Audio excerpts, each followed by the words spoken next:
nuevo producto que lo que se le aplica un tratamiento al vidrio base. Lo que hacemos es fabricar unas ventanas igual que las nuestras. Somos los fabricantes de marcas de Glass.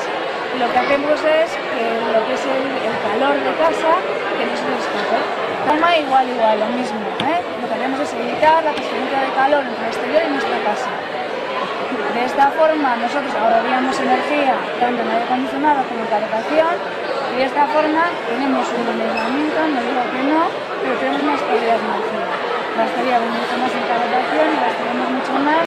Ya decirme, ¿cuál elegiría? Sí, ¿no? Al final, si tenemos una calefacción de casa puesta, lo que no queremos es que nos pase esto. Que todo el calor que estamos pagando, que no lo pagamos muy caro, y se nos escapa. Con esto. Bueno, pues este producto es el Diamond. Entonces, este producto se llama Diamond, no se raya. ¿Ves? Este trozo tiene un tratamiento de vidrio. Haz así, la diferencia es así. Este trozo de vidrio tiene un tratamiento y este sería vidrio bruto, esto no tiene. Este no se raya nunca. Ese no se raya.